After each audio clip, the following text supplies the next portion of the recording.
কি মাছ ভাল লাগে? গুড়া মাছ ভাল লাগে? হ্যাঁ, কি ভালো লাগে? ভালো লাগে? ভালো লাগে, ভালো ভালো হ্যাঁ, ভালো লাগে। গুড়া মাছ ভাইদের পশ্চিম সাইডে হইছে ছোট চৌনা আর পূর্বে সাইডে হইছে বড় চৌনা। তো মাঝখান দিয়ে একটি বাইত, বিশাল একটি বাইত। এই বাইতটা আমরা ছোট কাল থেকে দেখে আসছি। বাইতটার নাম বলতাম পাইনা বাইত। অর্থাৎ এই আগের দিনে এই বাইতে অনেক পানি থাকতো, কখনো দূর হইতো না। সেই জন্য এই নাম রাখা হয়েছিল এই বাইতটার নাম পাইনা বাইত, ঠিক না? এই বাইতের আগে তোমরা তখন ছোট, তখন অনেকে এইটা পাইনা বাইত আমরা বলে থাকতাম। তোমরা তো তখন ছোট, তাই না? এই যে জায়গাটা, এই যে পাকা হয়েছে, গাড়ি চলছে এই রাস্তাটা, এইখানে নাম ছিল সড়ক ভাঙ্গা। ছিল সড়ক ভাঙ্গা, অর্থাৎ পানি যাইতে যাইতে সড়কটা ভেঙে গেছে, এর জন্য নাম ছিল সড়ক ভাঙ্গা। এখন আর সেটি নেই, এখন পাকা রাস্তা হয়ে গেছে। তো পাইনা বাইতে পানি নেই, তবু এইখানে দেখা যায় কিছু মাছ ধরার জন্য এক সুন্দর একটি কায়দায় পানি সিস্তে আছে। দেখি কিরকম মাছ ধরে।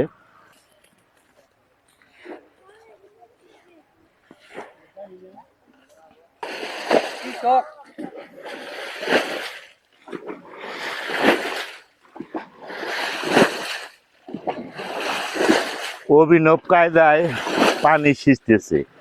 আগের দিনে এই চলটা আমাদের এই গ্রাম অঞ্চলে বেশি থাকতো। দুই সাইডে দুইজন যে টাকা দিয়ে পানি সিস্তে আছে, এটার নাম হচ্ছে আমাদের আঞ্চলিক ভাষায় বলে ওসা, তাই না কাকু? এটা ওসা না? এটা ওসা। আচ্ছা, এই এই পাইনা বাইত তো এখন আর পানি নেই। আগে তো বেশি পানি থাকতো, এর জন্য নাম ছিল পাইনা বাইত, ঠিক না? আচ্ছা, এইখানে কি সিস্ট আছে মাছ ধরার জন্য? মাছ আছে মনে হয় এইখানে।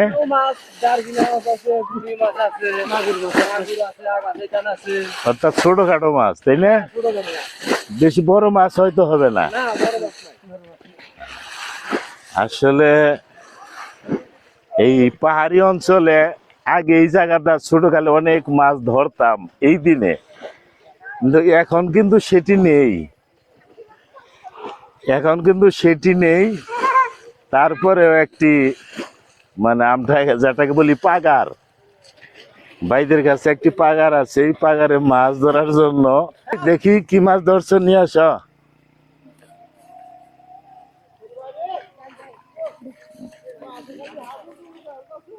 বাহ বাহ, সুন্দর মাছ, কয়েকটা গুড়া মাছ। কি মাছ ভাল লাগে?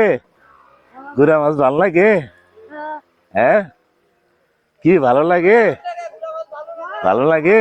ভালো লাগে, ভালো ভালো হ্যাঁ, ভালো লাগে। গুড়া মাছ, কি মাছ ভাল লাগে? গুড়া মাছ ভাল লাগে? হ্যাঁ, কি ভালো লাগে? ভালো লাগে? ভালো লাগে, ভালো ভালো হ্যাঁ, ভালো লাগে। গুড়া মাছ ভালো, খাইতে স্বাদ লাগে? কি তোমার লাগে? হ্যাঁ, আচ্ছা, কি দেখাইছো?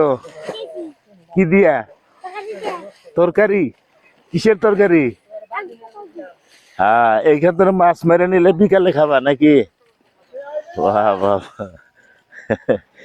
যে দর্শক, এই পাইনা বাইদরা খুব চেনা।